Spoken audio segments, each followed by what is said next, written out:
You're listening to Last Word Radio, where you get the last word.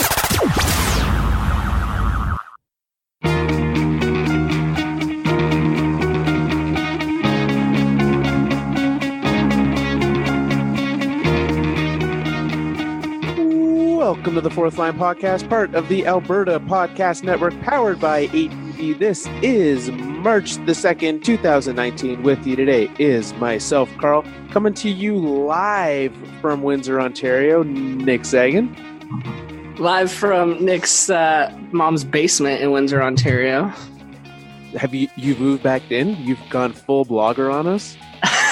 Yeah, right from the... You know what's funny, though? I'm almost 30, but every time I come home, I, turn into a teenager again. Well, let's hope it doesn't come to that today.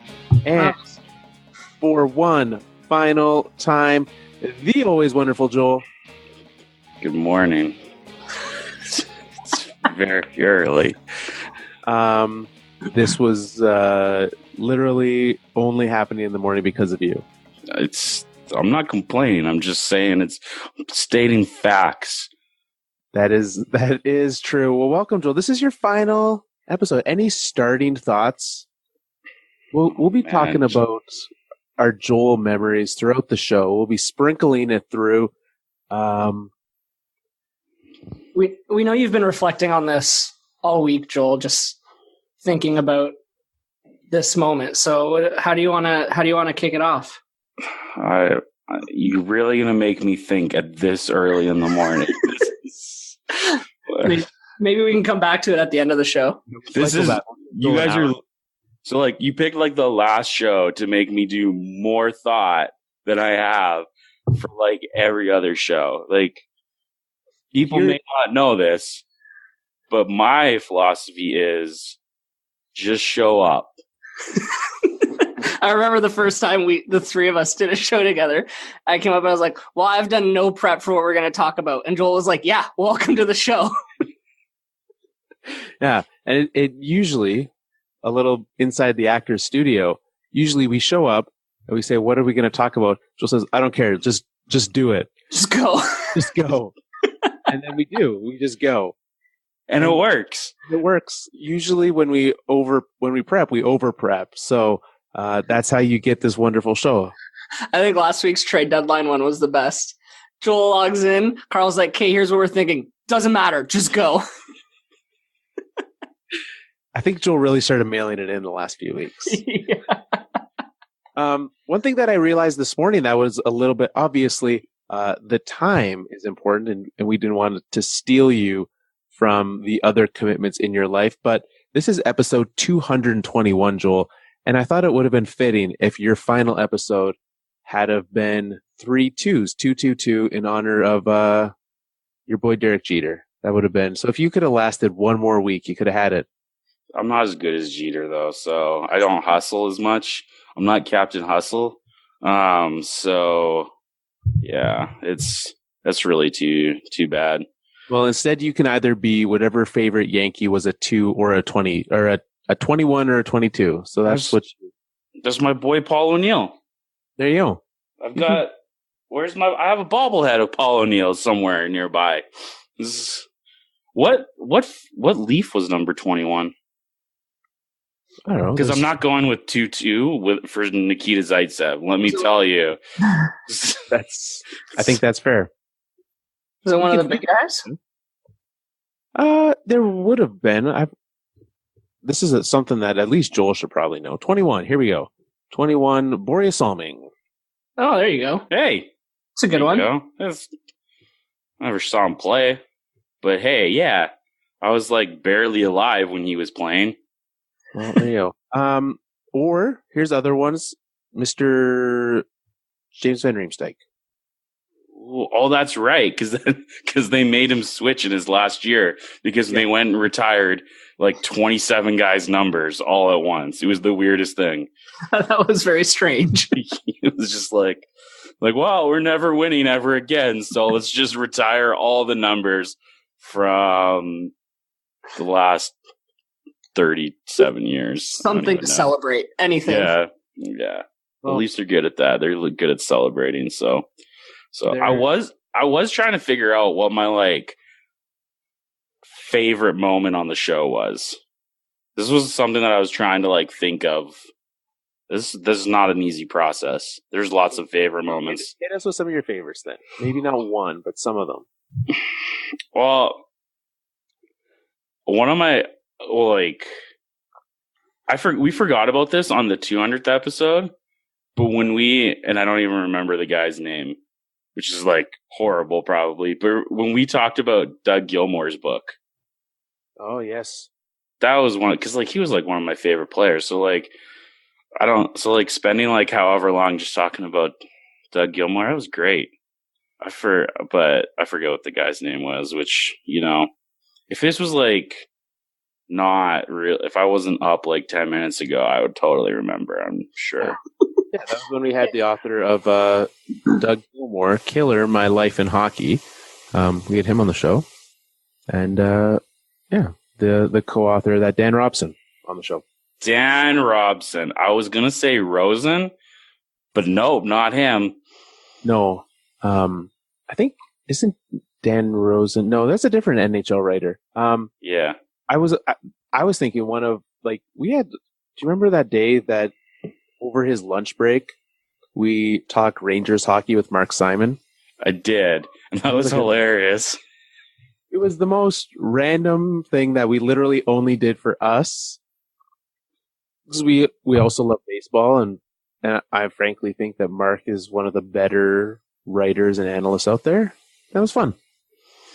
Yeah, that was like, I think probably like if anyone was like doesn't follow baseball at all, like great, and like I don't think people realized how excited we were about that. That was probably one of my I was probably the most excited about that conversation because it was super random and had nothing to like, but everyone else was probably like, why are you guys doing like it's probably the only time we've talked about the Rangers too. So that's one to go way back. Check that out. One thing that I did discover this week, actually, this show has been going since 2014. Joel, you've been on the show since 2015. You almost lasted 4 years as a podcaster on this show. That's something to be impressed about. So I thank you for that, and we'll save that for the end. But one thing that I do want to get to before we get to the rest of the show, and we'll dive into some hockey talk, some of the things that happened this week. Joel's going to have some thoughts on one of them for sure. Before we get to any of that, just remind everyone about the Alberta Podcast Network and their sponsor, Park Power, ParkPower.ca. Head there and you can select Park Power, and you should select Park Power. Not just can, should select Park Power as your option for energy in Alberta. They are affordable, they support local charities, and they are easy to switch to. Head to ParkPower.ca to find out how they can be your power, electricity source for your home. So this is Joel's final day, and what is fitting as well is that on this final episode for Joel, it's also the day, speaking of retiring, that the Flames retired Jarome Iginla's number. And I look forward to having you back when we retire, when we hang your microphone in the rafters in the future, Joel. So the real question is, what number do you want on that jersey when we do retire you in the future? Just put a question mark. Just like, is this guy even here? We'll just put Joel Schnell. All right. Well, actually, we will put your full name, not just your last name. Joel Schnell, and then the number. Just do it. Just start. Just start. What number do you want to be? Just go. Come on, hurry up. Yeah. To be fair, we did ask you about 5 seconds before you stepped on the podcast studio for the ceremony, so that's understandable. Let's start with, we got some messages from some listeners of the show this week, some longtime friends of the show. And we'll get to those throughout the show. What I want to do is start with this one right here. Hey fellas, this is Matt from Reasons Are Several, and it's a sad day for the Fourth Line podcast, but I want to wish Joel the best of luck. Oh man, I really hope he's not just switching to another podcast, is he? Maybe one whose pajamas he wore as a kid, or whose logo was emblazoned on his bed sheets, perhaps? I think the difference here, though, is at least he worked with Carl to wait until a quality replacement and Nick was found. And he's also making the transition very seamless. And that's the way to go. I mean, there are, I don't know, 91 different ways you could go about leaving a podcast, but the route that Joel has gone is admirable and respectful. And I applaud your loyalty and for not leaving your club, your show high and dry. I do feel for Carl, though, who has now been abandoned by 3 different co-hosts in 4 years. So, Nick, don't you do it to him. I hope your intentions are true. Anyway, Joel, I won't miss the 25 minutes of Leafs talk you bring weekly, but I will definitely miss hearing your relentless attacks on Carl and his sanity. And I hope to hear you jump on from time to time when your schedule allows. Good luck. Wow. Just let it go, Matt. Just let it go. It's over. Did you throw your snakes? I think I just got hit by a snake falling from the ceiling. So that's fitting with what happened this week on the island. New York Islanders fans still salty. It is still salty. Before I appreciate that, Matt. He's been on the show a few times. I believe he's like, other than before Nick became permanent co-host, Matt was number 2 in guest spots, I think. Yeah, I would say that's probably true. And actually, so last time he was on was free agency day. He managed as salty as oh, that's right. Came on to talk about John Tavares leaving his Islanders. So I do give him that. He was not salty that day. He was just sad. That sadness is like built. All those tears evaporated and just left that salty residue. Oh man, yeah, it was. Did we all watch the game? I did. On Thursday? I was actually on the road, so I listened to it. I had Joe Bowen in my ear. Could you hear him over just everyone yelling? Yeah. Actually, the best part of the broadcast was when they scored in like the first minute of the third period or something, and he goes, "Well, this one's over, folks." 20 minutes of hockey to go, and he was done. That's not long before I called it over. I turned it off at 4-1. I said, "Oof, this is done." I had to work about partway through the second period, so that was an appreciated thing for me. And like Carl, unless Carl wants to throw me under the bus, he can vouch that I called it over before the game even started. I was like, the Leafs don't want this nearly as bad as the Isles want this. They're banged up. They're missing 3 key players. They're playing Garrett Sparks. Back to back. The back to back where they traveled. Like, I was like, if there is a setup game ever to like lose big, that was the one. Oh, it was ugly. There's so many ugly things about that. But I think even with those players missing, like the Leafs can still compete with the Islanders. Oh yeah, but level.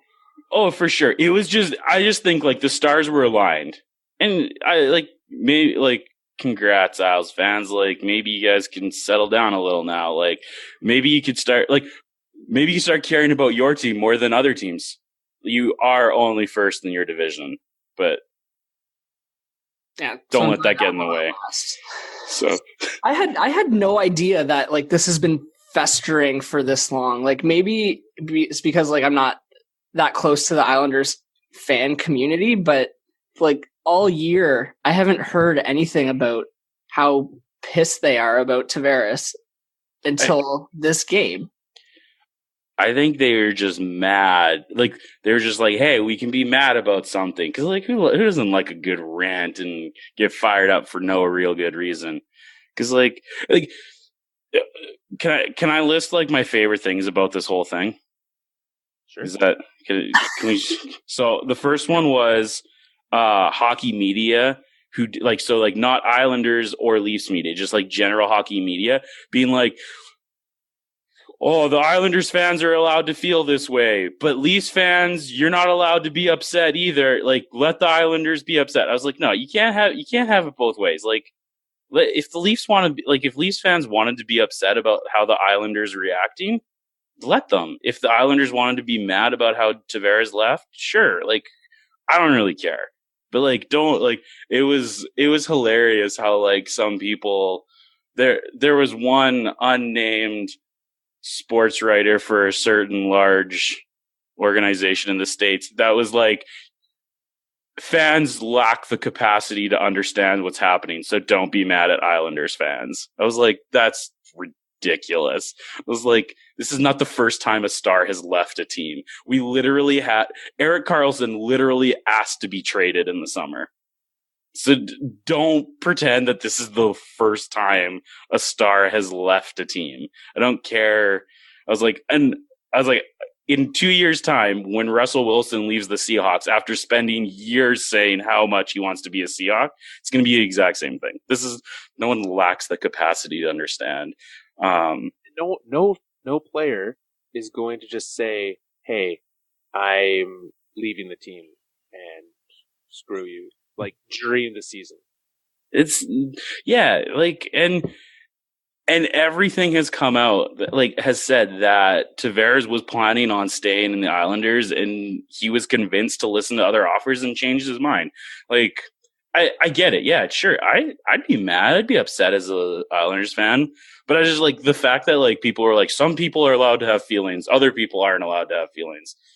That was the ridiculous thing. There was just so much. I don't know. It was such a weird game. It was a playoff game, but not a playoff game.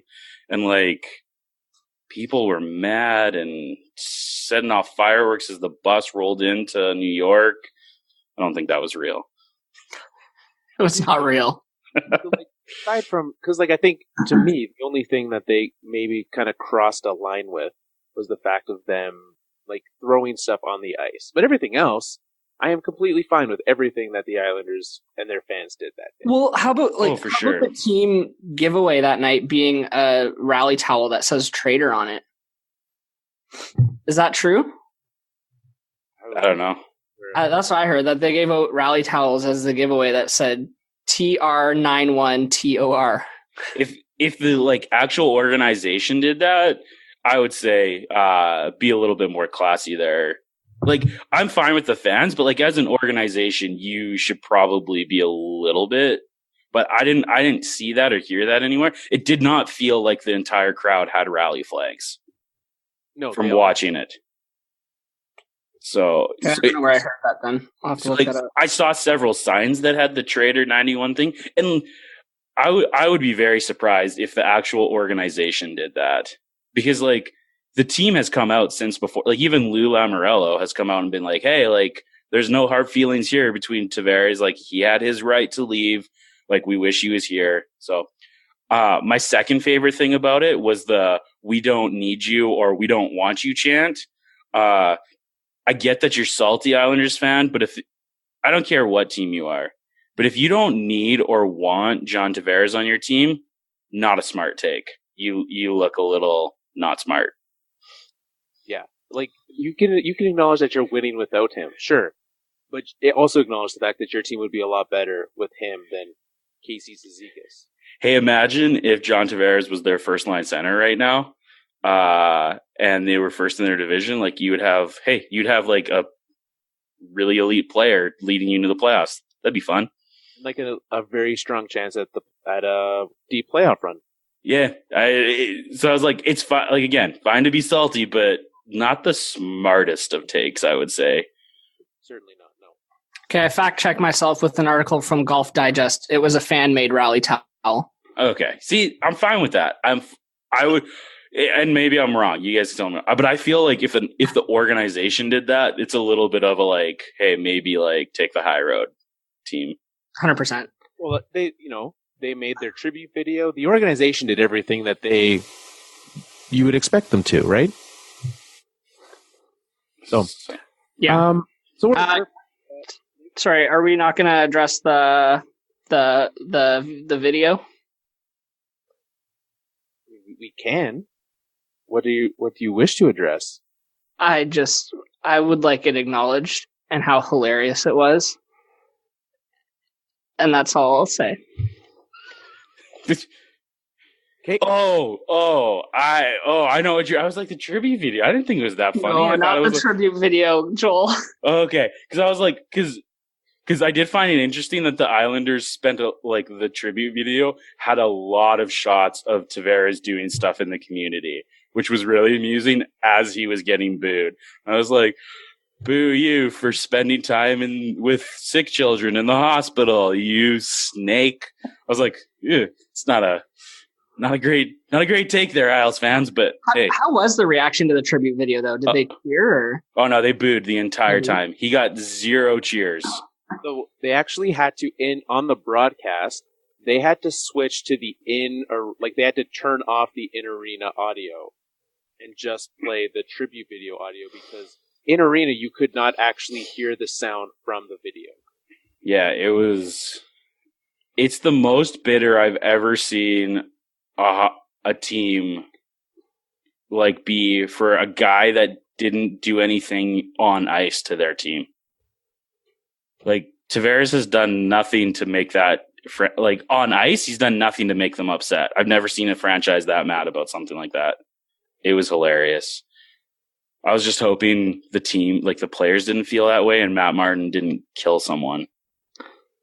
Well, they didn't, and their quotes before, I think, proved that. But again, it's weird just how it all just flared up, which I think it actually started, with that Chosen One video that news organization put out. Once that was released, it felt like everyone was, it felt like it went from 0 to 100 once that video came out. That was embarrassing, though. For Islanders fans, I would be embarrassed if I was part of that, fan base. Wouldn't you be embarrassed? That was how you were being represented? Yeah, I thought it was a little silly. I laughed really hard. So So the only part of the game that I was really worried was when Matthews laid out Lehner. I was like, oh, someone's going to die tonight for sure now. Because I was like, not only is this environment so energized already, our best player just laid out their goalie. Sweet. Yeah, he always had to check himself as he skated in the corners the rest of that game. So, there was another goodbye message for Joel, actually, with an Islanders link to it as well. Longtime friend of the show, Mike Bond, actually got into it with Joel on Joel's very first episode of the show. Joel's very first episode. You remember who you called what, Joel, correct? I believe I called Jordan Eberle underrated. Or no, overrated. Overrated, not underrated. There's a different way that went. Yes, you called Jordan Eberle overrated on your very first show. And in his goodbye message, he said, Joel, thanks, good luck in the future. Jordan Eberle is an elite winger. Which... Elite? You've gone a little bit far, Mike. I mean, he's been better since he left the Oilers. He is a winger. He is right. He's half right. His name is Jordan Eberle. Yeah. So 3/4 of what he said is right. And he's got the World Juniors stink on him. Yeah. He's no Andrew Ladd, though, right? Another top moment of the show. Carl's Andrew Ladd love. I still to this day have a Andrew Ladd goal scoring notification turned on my phone. It never goes off anymore. I don't know what's wrong. I think it might be broken. I don't think it's working properly. I doubt that. I don't believe you that you know, because how can you know if it never goes off? Because when literally he has -3 goals this year. He is a little lacking. I saw that Anders Lee scored for them, right? As he will do. He is a good hockey player. And I just got so excited because the letters were similar enough to Andrew Ladd. I was like, oh, he did it. I'll take a page out of Carl's book, but don't you mean Anders leave soon? I mean, just no, he's there forever. Yeah, he's not going to leave. He said so. He said he's not going to leave. So he's also the captain. Oh my goodness. Captain of that team never leaves. He's literally a UFA this year. Yeah, it could happen 2 years in a row. That's gonna hurt. Might hurt if it happens. Will hurt. My joke just got a whole lot better. This week, you know who's not going to be with the team next year? Guy Boucher. He has been let go from his position as the head coach of the Ottawa Senators, which begs the question, why wait until March 1st to do that? Like, were they really waiting all year to be like, is Guy Boucher the guy we need for the future of this team? I think they were unhappy with his performance lately. I think it just really came to a pass here. They're just like, oh man, he just is not a good coach. This team's awful. Like, I think that's really what it was. But why now? Like, and 3 days after you said, no, he's fine, we're not going to fire him. Maybe he asked to be fired. That's kind of what I'm thinking too. Maybe he's like, what am I doing here? They were like, no, we're not going to fire him. And he's like, wait, I could, you guys were going to fire me. I was so close. Can you just let me go? It's fine. His radio crackled when he was listening, or like his phone, that you were like, we're going to fire you. Yes! Thank you! Okay, so see you tomorrow? Damn it.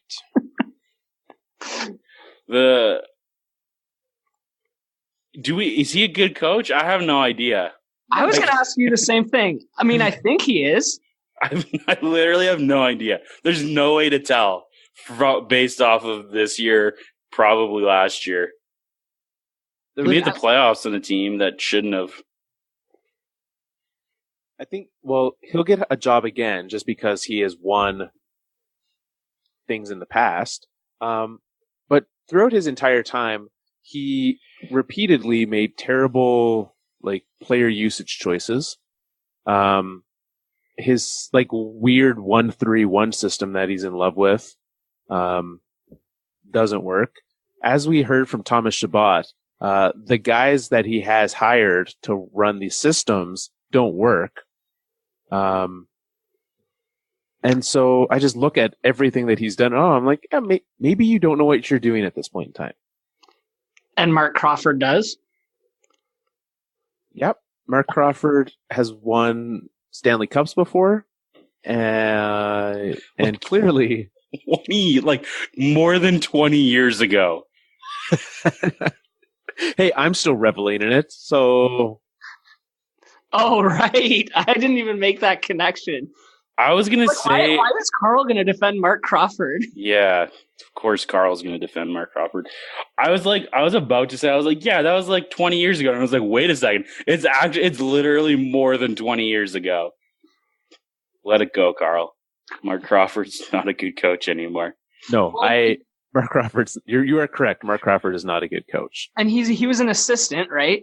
So if the complaint was that the people that Boucher hired to run these systems are no good, you're promoting one of those people. Well, it's literally just so they don't have to. They're not going to hire someone right now. No, they're going to wait. They don't want to pay a head coach right now. So they probably went to all the assistants and they're like, "Hey, which one of you jamokes will do this without making us pay you more?" And none of them, everyone was like, Crawford was probably like, I'll do it for an extra $10. Sold. Not even, just drop a 2-4 off in the office every week and you got yourselves a deal. I mean, that can't make the Sens coaching worse. So, the Ottawa Senators, they are the proud owners of a Mark Crawford. Which really the biggest losers of all of this is the Avalanche, because they'll probably win a few games because that's what teams do when they fire coaches. And like all of a sudden, teams are like, hey, let's win 3 out of the next 5 just to show we can win things. Yeah, I don't know how that roster can win games. They will. It'll be magical. They're just so bad. And good luck finding a coach. Good luck finding someone who's going to want to come work for this organization that's just in complete chaos. Someone will do it. Worse than Edmonton? The Edmonton Oilers managed to lure Ken Hitchcock out of retirement to come work for them. Yeah, and Ken Hitchcock right now is like, what have I got myself into? Don't worry, the Senators play not the Islanders, the Lightning today. That'll go well for them, I'm sure. That is not our high-sticking game for today. That is not our must-watch game. Not at all. But when the Sens beat the Lightning today, it will be. You heard it here first. I'm sure you've heard it other places, but heard it here first. If you have heard it other places, you should really stop listening to those places. Twitter is a thing. Somebody's made this call. Someone's done it, and then that way they can pin that tweet and say, look how smart I am. And in 3 years, they'll subtweet it and say, hey, remember when I was right? Yeah. Or they'll just retweet it every time Tampa and the Lightning play. Tampa and the Lightning are going to play. Yeah. It's the name of Carl's new band. Tampa and the Lightning? Yeah, we can do that. Do you want to hear another message for Joel? I do, but I think it should be up to Joel. This sounds like I'm enjoying these so far. As long as this one doesn't, is this one going to be like is there going to be like some like underlying messages about the Islanders and Tavares again? I don't want any more of that. No. Okay. Hey, it's Mike Labourne just dropping by to say a huge thanks to the always wonderful Joel for everything you've brought to the Fourth Line podcast over the past few years. It's been an absolute pleasure listening to you, and wish you the very best of luck with whatever adventures life brings moving forwards. Let's go Red Wings. I like that message. Oh, I like that one. Mike's one of my favorite guys. He's a beauty. He's our Henrik Zetterberg of the Fourth Line pod. Just carrying you on his shoulders, eh? No, he literally looks like Henrik Zetterberg. I don't know if you've seen a picture, but like I have seen the picture, yeah. Okay. This guy. And he's a Hall of Famer, so what can you say? Very, very true. And thanks, Mike, for sending that in and being part of the Fourth Line family. With that said, we skipped the Elimination Station last week. Let's go to that now, and we'll see where we end up. We'll see. Joel's excited. He's pumped. He knows who he's eliminating this week. You told me I get to do it.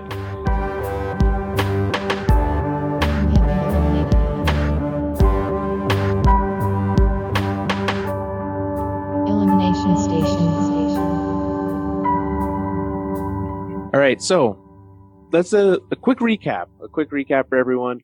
The teams that have been eliminated from the Elimination Station, what we do is every week, unless there's a trade deadline apparently, we pick the teams that we think are eliminated from the playoffs and come up with ways that they need to be fixed. So we have Ottawa, LA, Detroit, Anaheim, New Jersey, Edmonton, Chicago, Arizona, and we haven't done Florida yet. Did we do the Rangers?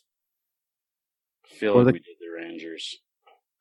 One of us should write this down one week. We should probably write this down sometime. I do not believe we've done the New York Rangers. We haven't. So the Rangers, the Canucks, the Panthers, the Sabres, the Avalanche, the Wild, the Stars. We have, however, done the Philadelphia Flyers. They have also been eliminated in the Elimination Station. That said, Joel, you vehemently reminded us that we said you could pick the team for this week. Just because we've made mistakes, we're going to stand by that. What do you want? So, this was the other thing that I was doing research on this past week, is because I was trying to see if we had ever eliminated someone that was currently in a playoff spot. I don't believe we have. I don't believe a team has ever been sitting in a playoff spot and then we have eliminated them. So I'd also just like to just make a reminder that these are not teams that we think will be eliminated. These are the definitive eliminations. We're that good. I'm just so surprised that you're going to eliminate the Islanders right now after all they've been through this week. No, the problem is the team that I was going to eliminate that was in a playoff spot at the time is no longer in a playoff spot. Oh, That's my Avalanche, isn't it? I hate you so much right now. Carl, my gift to you this week, after weeks of trying to convince us to eliminate the Colorado Avalanche, it is my pleasure and my honor. Nick's losing it over here. To eliminate the Minnesota Wild. Dun, da, da, da. man. I can't do that. I can't do that to Carl on my last show. So Can't do it. You're going to make me do it on my own. Yes. Nick, if anything was proven last year, it is that I will staunchly defend eliminating my team in the future, and we will have to rip them out of the elimination station at some point in time. Like, you do not have to be the negative one about my team. I can do that myself. So it's got to be the Wild. I want to give some hope to Carl, because if the Wild are gone, that means Colorado's moving up. It's true. Minnesota Wild, current winners of 4 in a row. Now, 2 of those were against, 1, the Detroit Red Wings, 2, the New York Rangers. And they did beat the Blues and the Jets, so they beat some good teams. My favorite thing, baseball. We've opined the baseball offseason frequently this year. Bryce Harper finally signed his contract this week, signing a 13-year deal, and someone said, name one other player that you think you should sign to a 13-year deal in sports right now. And Minnesota Wild fans were like, we have 2 of them. So, yikes. Ryan Sutter, Zach Parise, the Bryce Harpers of hockey. The Phillies hope that it goes better for them than it does for the Wild. Nonetheless, they have so many years left on their contracts. Yeah. When you talk about how to fix the Wild, moving them is not the solution. Well, you can't. They also both have no move clauses, which means they have to be protected for Seattle. But you could ask them to waive that. You think one of these guys is going to waive their no move clause after what they went through in free agency? Yes, because no one's going to pick them. Yeah, but I mean, you can't really say that.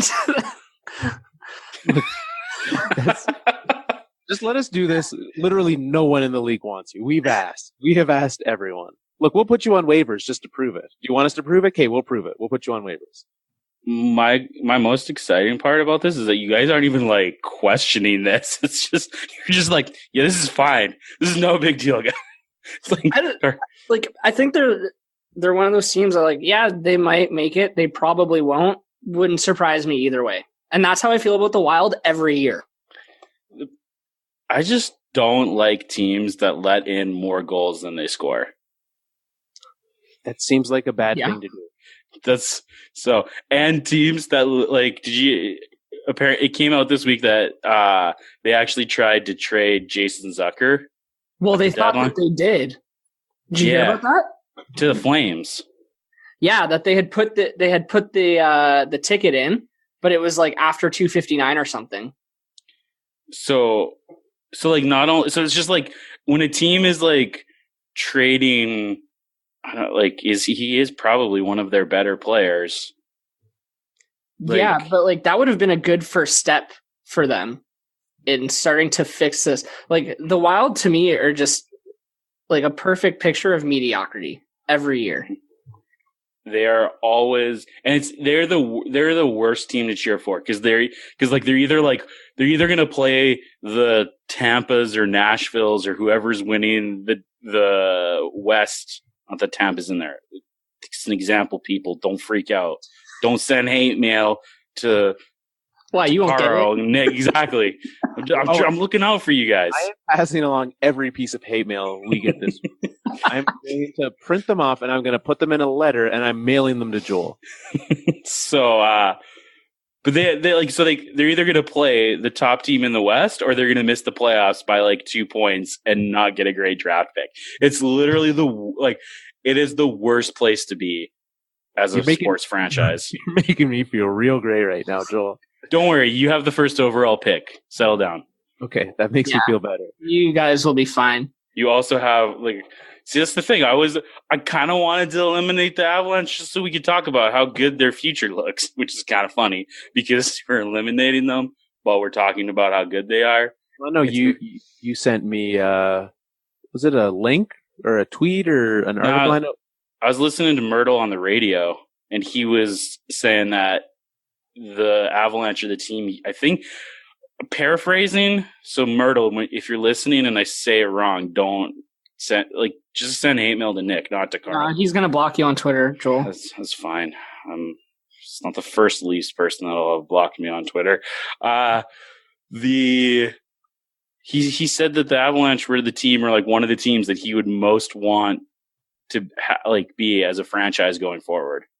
Just with their with the picks that they have, the young talent that they have, the lack of goaltending that they have. Oh wait, no, not that part. You should fix that. Sign Bobrovsky. Okay, on it. I do. Yeah, I agree.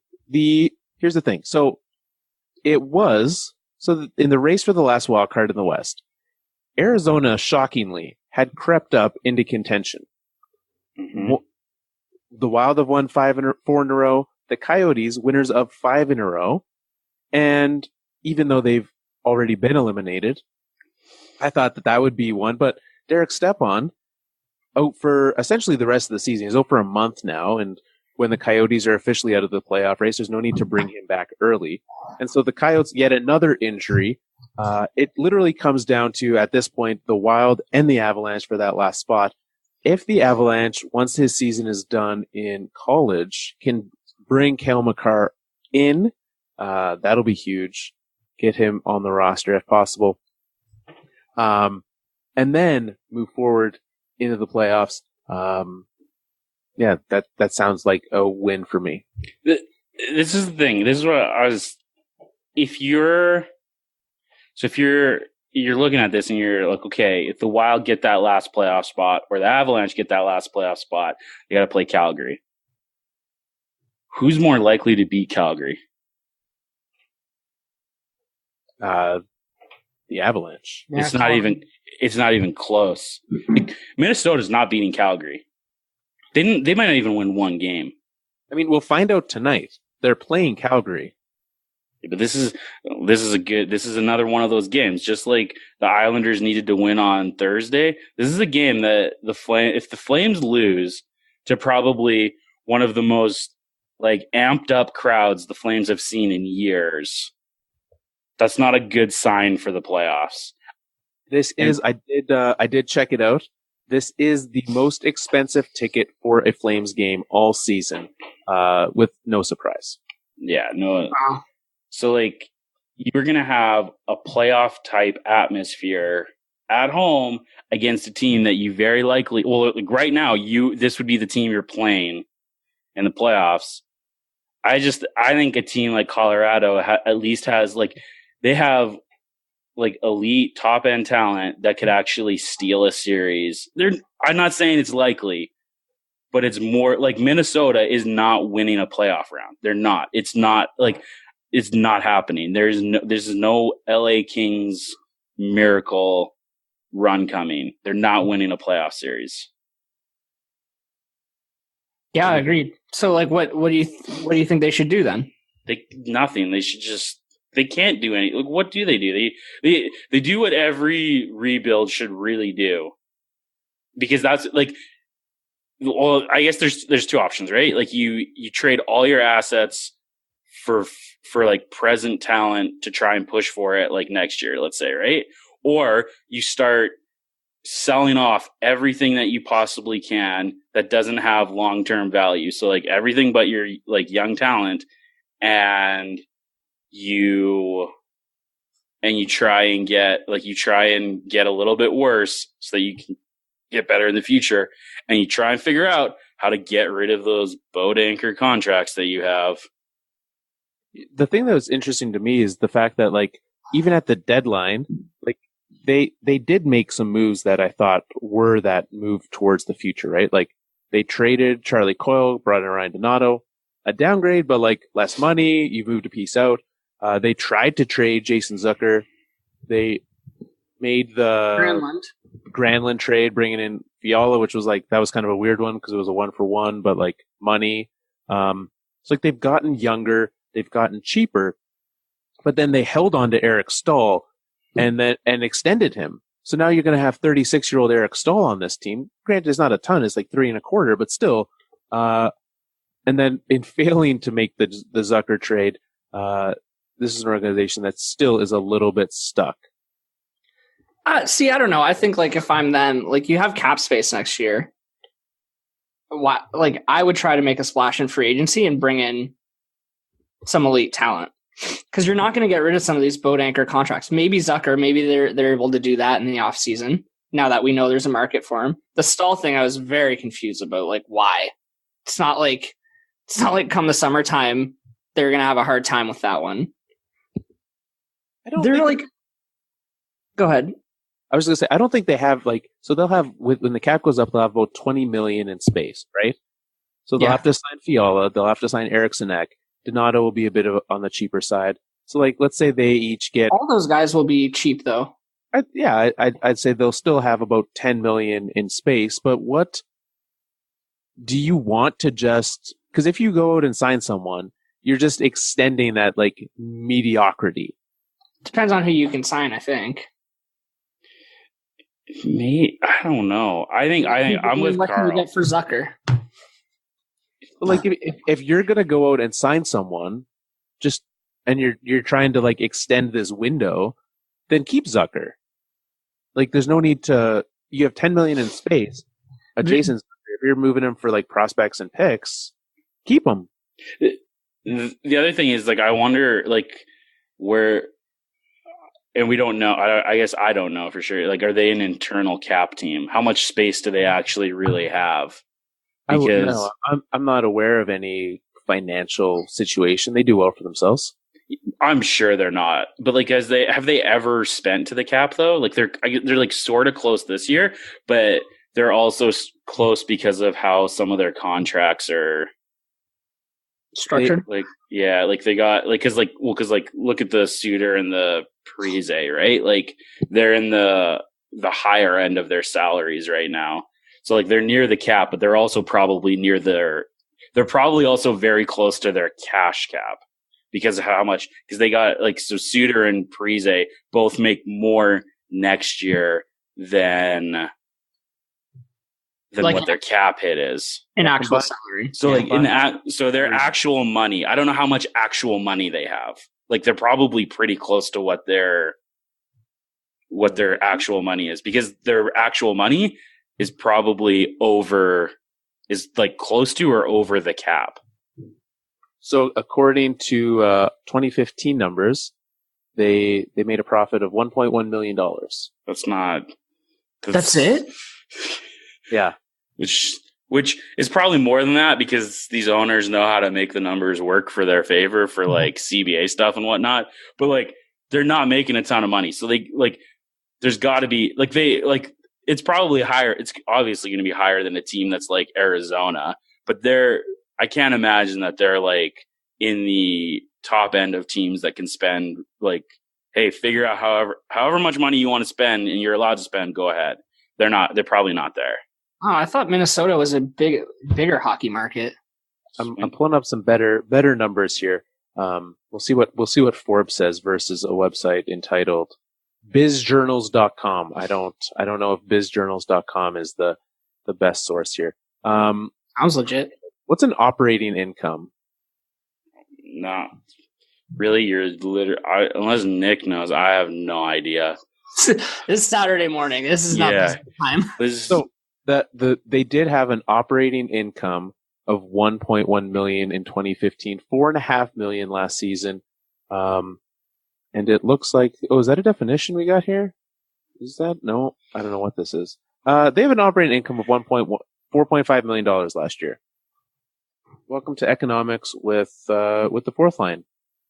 So, all to say, they should probably figure out ways to get better, either long term or short term. Where they are right now is a terrible spot. Yeah, I agree. But it does feel like Fenton's actually moving towards a rebuild, right? Like with the moves he made, trying to move Zucker. Matt Dumba's name always pops up in trade talks. Like it does sound like they're moving towards that way. Which is fine. But commit to it. You gotta commit at least 3 or 4 years. And the nice thing is, as much as we say like boat anchor contracts, those like the Suter and Parise, their cap hits are so low that they won't actually hurt. Like when they're really not good players anymore, like in 3 years' time when they're 37 and still have another 8 years on their contract, then like their cap hit's going to be way higher than what they're worth, but they're not actually horrible cap hits. Like they're not great, but they're not horrible. Like, yeah, well, and the landscape will be so different by then. Who knows? After this next lockout, when they get a buyout, one of the guys won't be on the true team. enough. So that's they will be long gone. So that's fair. His buyout money is not that bad, but his cap hit makes it not. You're not able to buy it out because of his cap hit, but the money that he would it would be worth it money wise. Yeah. So, well, there you go, Minnesota. Welcome to the Elimination Station. Let's go one last message. This one came in the form of a DM. We got lots of messages, lots of farewell tweets and whatnot. This one really stood out to me. Comes from friend Ken Callenbach. He said, "Goodbye, Joel. I feel Andrew Raycroft about you leaving the show, but I hope you feel Patrick Waugh in your post Fourth Line podcast life." Oh, well done. That was beautiful. It just warms my heart. Thank you. And part of what this reminds me of, and I know, Nick, you had this comment when you were on the show. Your first time, Joel played a game that you hated called "Which Red Wing Do You Hate the Most?" Yes, I remember it. But the comment you asked me after we were done the show, you said like, did he plan that ahead of time? Did he? No, we've learned Joel doesn't plan ahead of time, but there are many fantastic things, and as we near the end of Joel's final show, I think back to like the things that Joel has brought to this show that he's come up with on the fly, or just like, hey, we should do this. Like the Elimination Station. Just finished that segment. That was a thing. That was a Joel creation. The Captain Royal Rumble, a Joel creation. Andrew Raycroft to Patrick Waugh, a Joel creation. And like behind the scenes, a lot of what we've done with the website, and from that angle, Joel inspired ideas as well. So when I think of the legacy of where the show was when Joel came on, which was like 35, 40 episodes in, just finished our first season, floating aimlessly in a hostless wasteland. And Joel came on and joined the show. I personally am thankful that you have made me feel Patrick Waugh about your time on the show. So it's been a ride. Yeah, we've had it. I think the thing that I like most about is we just had a lot of fun. That's always the one thing that we've always said about the show, is that as long as we're having fun, it doesn't really matter. Like, we love the listeners. I thank the listeners. I don't know. This may not be Carl may edit this part out. Who knows? But like, we've always said, like, we do things on the show for us, and then we just say the listeners that like the things that we like will find us. And that's kind of how we've done it. We never really try to cater to a certain thing. We do things that we like to do, and the best thing is we have found people along the way that enjoy the things that we enjoy. And so we don't have to worry about that, because the people that do listen, they appreciate what we've done and we appreciate them. So yeah, it's been a lot of fun. But yeah, I don't know. I'm trying to think of I was like, there's so many things. I was like, I think the biggest one will be the Royal Rumble. That's the funniest thing that has ever happened on our show. That oh man, the things that went on behind the scenes, before and after that, was just hilarious. And 100% do not regret any of it. Ever. Never. Again, we do what we like, and people who like it will work with us and listen to us. Meh. Yeah, that was a pretty funny thing. So, but that's what led, I don't know if people realize this, but that's what led to the website. That's what has led to eventually the partnership with the Alberta Podcast Network, partnering. That's what led to Nick. These are all all of the there's a lot of things that come back to that moment on the show that because we were I think there was kind of two ways that we could have gone, and I think we were getting asked to be put into a box because of the partner that we had at the time, and then we said forget the box, and this is where we are today. Yeah, even without that episode, we were at kind of a crossroads where we just we'd had multiple conversations on where do we go from here, right? And it kind of forced our hand to make decisions, and it was great. We were on that cusp, and it just kind of pushed us. So in the end, I guess thank you to them. But yeah, it was very good. Do we want to do the Elimination Station? No, we just did the Elimination. Do we want to pick our Pavel Bure's and then do some final thoughts afterwards? Let's do that. Let's do that. I know we said that there is a number that we're going to let Joel pick. There is one in particular that I wish to have a say in, and we will get to that one when we get there. But Joel, the rest of the week is yours. Pick your must-watch games every day this week. I get to pick them all? Every single one of them. This is exciting. Start with Sunday. All right. Ottawa and Florida. Oh, God. I'm just kidding. You made a huge mistake, pal. I'm just kidding, guys. Cut Joel's mic. Oh, that's hilarious. I don't know. There's not actually a lot of good games. When did you do Vegas, Vancouver? Give some Elias Pettersson some love, some Calder love. All right, there we go. Mark Stone? Whatever. Don't even worry about it. The Vegas is good. That we know why they're in that game. But you want to see a guy that plays a lot maybe not plays a lot like Pavel Bure, but has that must-watch appeal that Pavel Bure had? Go do that. Do you want to Monday? Do you want to watch McDavid, or do you want to watch the game that I'm going to be at?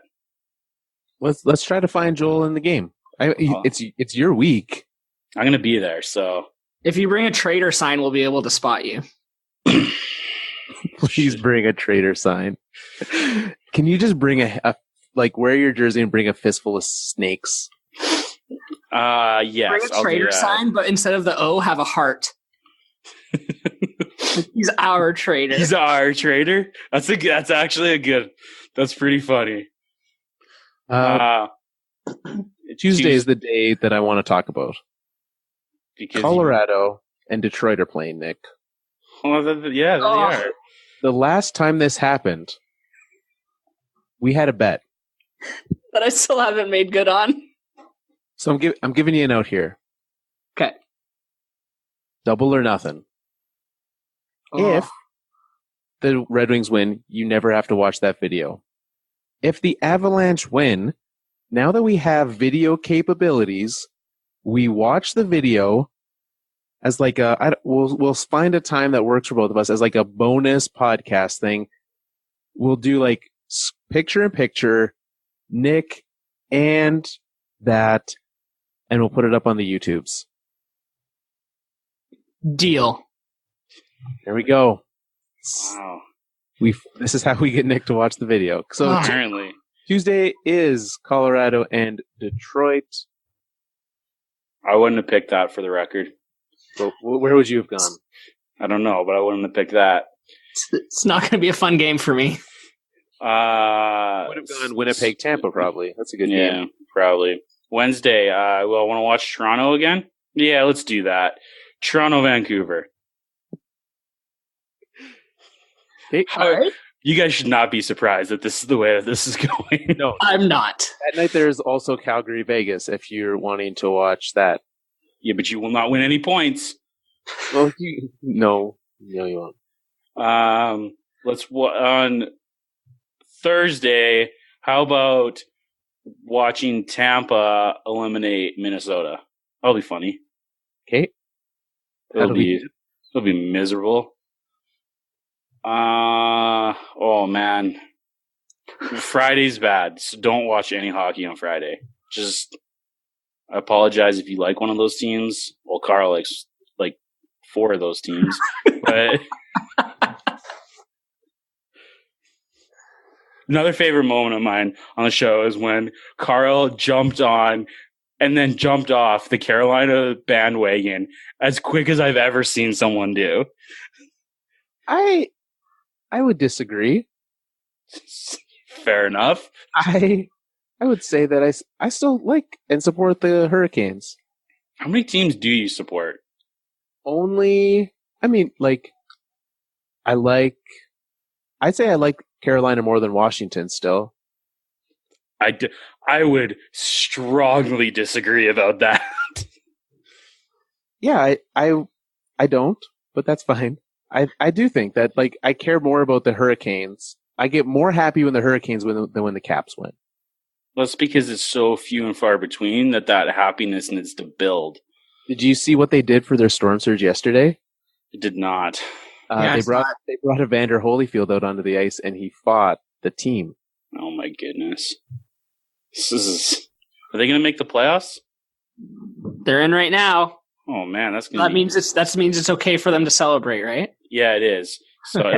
it'll be awkward when they have all those celebrations planned for playoff games, and then they never win one. All right, what day were we at? I have no idea. Friday. Washington, New Jersey. Sure, why not? That sounds about right for that Friday schedule. Yeah. Saturday, we could go Philly Islanders, Pittsburgh. Let's go Toronto, Edmonton. I appreciate that you at least humored us. You're welcome. So we're going to be watching the whole Toronto West Coast trip this week. Yeah, why not? That sounds... it's good. Don't worry about it. I can't pick Toronto on Sunday, so we'll give... Carl, you can have your Vegas Calgary. One of your 2 teams. There's Vegas Calgary. Makes it an appearance. Do you want one last time to pick a Monday game? I'd be happy to pick Monday if you want me to. I've made a huge mistake. Although that is actually, that's the game to watch, so that's okay. All right, so Columbus Islanders. Just kidding. Gonna watch the Leafs again. That is exactly what I expected. Joel, thank you for picking one last round of Pavel Bure must-watch games. Before we wrap up the show, there is one thing that I want to do. I want to crown a high-sticking winner. So, Joel, there are a plethora of people who have high-sticking points. They have their point totals. Normally, I just will randomly pick a number. Do you want to pick a number? Do you want to give the points to the person who has the most right now? Make them the winner? What do you want? I don't know. So much pressure. Is there someone with an overwhelmingly large number of points? There is not. There's actually a tie for first place. Oh, they both have 31. So you can't give it to the person with the most. Well, we could flip a coin. It's your last show. We could give them both a prize. What do you think, Nick? I think there can only be one winner. All right. Well, Like do we that. do the drawing of numbers then? Yeah, just do just random number. All right. There are 354 points handed out. Random number between 1 and 354. 332. 332 is dun, da, da, da, Dale Horde. Congratulations, Dale. You are the proud winner. Send us a message, and we will send you out either a mini... unless Joel finds more mini sticks. I don't think it's happening. We are out of mini sticks. We will send you a coaster or a puck. Congratulations. Nick and I have started some talks on getting some new swag in, and so there might be a replacement for the mini sticks in due time. But until then, we are very excited to send you maybe one of these. Tune in for the rest of this week, where we will be doing our best to cover Leafs games on Twitter for high sticking. So if you want to know what the Leafs are doing every night in Western Canada, you can find that out over there. You can pick your games. And that's what we do with the Pavel Braves. You could win just like Dale did, where he went to Twitter at Fourth Line Podcast. He picked who would win each of those games Joel just picked.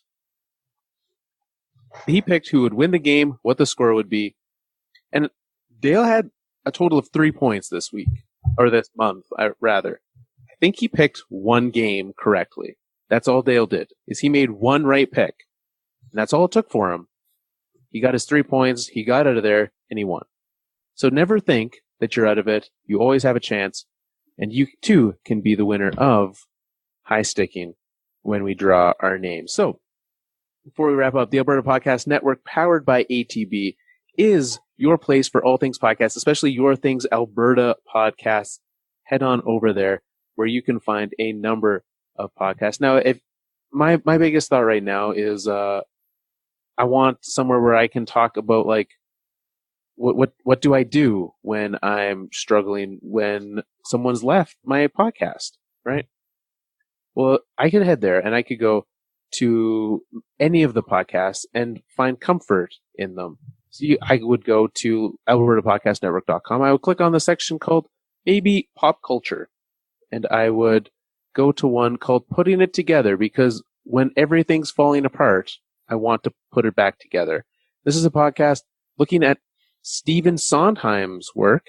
That is a music person. I believe he's like I don't know. Do you guys know who Stephen Sondheim is? No idea. Nope. Okay. He's I believe he makes like fancy music. Like theater is the word I'm looking for. He makes music for musical theater. Anyways, they look at his work, and you go and you check it out. That's with Kyle Marshall. He dives into a different Stephen Sondheim work every week in putting it together. So maybe that's what I should do. Maybe I should get help putting it together, as Joel has abandoned us. So, Joel, do you have any last words on the show? Your last time as an official host. You might be back in the future. We don't know what the future brings. Final thoughts. It's been fun. I just want to, it's been fun. I want to thank, we're always surprised. At least I'm always surprised that people listen. So just thanks for listening. Thanks for being part of the community. Thanks to all the guests and the fun that we've had over the years. Thanks, Nick, for joining the show. Being, I don't know, do we call you like a cousin or like a more than friend at some point?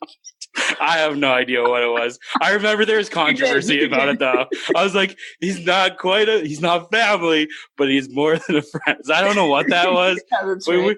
But we were like, you know what? We want him to be family. So I couldn't be happier that joined, that you can just, Carl didn't have to talk to himself for an hour every week. That would have never happened, by the way. That podcast would never happen. He wouldn't have recorded it, but he would still do it. So just thanks for that. And for Carl, it's been fun. I don't think I would not have lasted as long on a podcast unless I was doing it with you. So just thanks for the years. One last time, Boom City. There it is. It's the one. It's over.